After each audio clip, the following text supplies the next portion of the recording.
So guys, അപ്പോൾ ഇതെൻ്റെ മാമൻ്റെ മോള് വരുന്നുണ്ട്. കിത്തു നാട്ടാ പേര്. അപ്പോൾ ഇന്ന് ഫുൾ ഡേ അവൾ ഞങ്ങളുടെ വീട്ടിലുണ്ടാവും. അതുകൊണ്ട് നല്ല അടിപൊളിയായിരിക്കും. അപ്പോൾ രാവിലെ വന്നപ്പോൾ തന്നെ എൻ്റെ അനിയത്തി ഇവളും കൂടി ഭയങ്കര കളിയായിരുന്നു. അത് കഴിഞ്ഞ് പാടത്ത് വെള്ളം കയറി കഴിഞ്ഞപ്പോൾ ചൂണ്ട ഇടണമെന്നും പറഞ്ഞ് ചൂണ്ടയൊക്കെ വെട്ടി ഭയങ്കര ഇതായിരുന്നു. പക്ഷെ വെള്ളമായതുകൊണ്ട് ഞങ്ങൾ ആരും അങ്ങോട്ട് ഇറക്കിയില്ല. പിന്നെ ഇവർ രണ്ടുപേരും കൂടി എൻ്റെ അനിയത്തിയുടെ ഒരു ഫ്രണ്ടിനെ വീഡിയോ കോൾ വിളിച്ചിട്ട് കുറേ നേരം സംസാരിക്കുക. അത് കഴിഞ്ഞാൽ പിന്നെ അടിയാണ്. അത് കഴിഞ്ഞ് ഞങ്ങൾ കുറേ ഗെയിംസൊക്കെ കളിച്ചു. പിന്നെ ഞങ്ങൾ അവർ ചൂണ്ടയിടുന്ന ജനലിൽ കൂടെ എത്തി നോക്കിക്കൊണ്ടിരിക്കുമായിരുന്നു. പിന്നെ കുറേ നേരം വെറുതെ ഇരുന്നു. അപ്പോൾ ഉച്ചയായി. അങ്ങനെ ഞങ്ങൾ ഫുഡ് കഴിക്കാൻ പോവാണ്. ഞങ്ങളെല്ലാവരും കൂടി ഇരുന്ന് ഫുഡൊക്കെ കഴിച്ചു.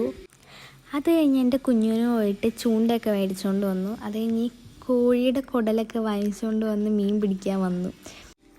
മഴയത്താണ് ഇവർ ചൂണ്ടയിടാൻ പോയത്. പക്ഷെ നല്ല രസമുണ്ടായിരുന്നു കേട്ടോ കാണാൻ. പക്ഷെ മീനൊന്നും കിട്ടിയില്ല.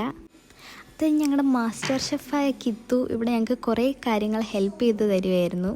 പിന്നെ ഞങ്ങൾ പെട്ടെന്നൊരു പ്ലാൻ ഇട്ടു, ഒരു ബിരിയാണി ഉണ്ടാക്കാൻ. അങ്ങനെ തട്ടിക്കൂട്ട് ബിരിയാണി ഉണ്ടാക്കി. ഞാനും കുറച്ചൊക്കെ ഹെൽപ്പ് ചെയ്തു. അത് കഴിഞ്ഞ് ഞങ്ങൾ ചായയൊക്കെ കുടിച്ചു. അത് കഴിഞ്ഞ് കുറച്ച് നേരം TV ഒക്കെ കണ്ട് കുറച്ച് അടിയൊക്കെ ഉണ്ടാക്കി അങ്ങനെ ഇരുന്നു.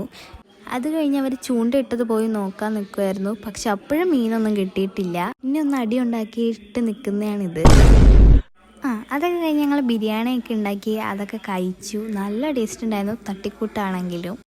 അത് കഴിഞ്ഞ് ഇവർ വീണ്ടും ചൂണ്ടിടാൻ മീൻ വല്ലതും കിട്ടിയോന്ന് പോയി നോക്കി. അപ്പോഴും ഒന്നും കിട്ടിയില്ല. വെറുതെ അവിടെ തന്നെ ഇങ്ങനെ വെച്ചേക്കുമായിരുന്നു. അത് കഴിഞ്ഞ് ഞങ്ങൾ വിളക്കൊക്കെ കത്തിച്ച് പ്രാർത്ഥിച്ചു. അപ്പോൾ ഇന്നത്തേക്ക് ഇത്രയുള്ളൂ. ബൈ.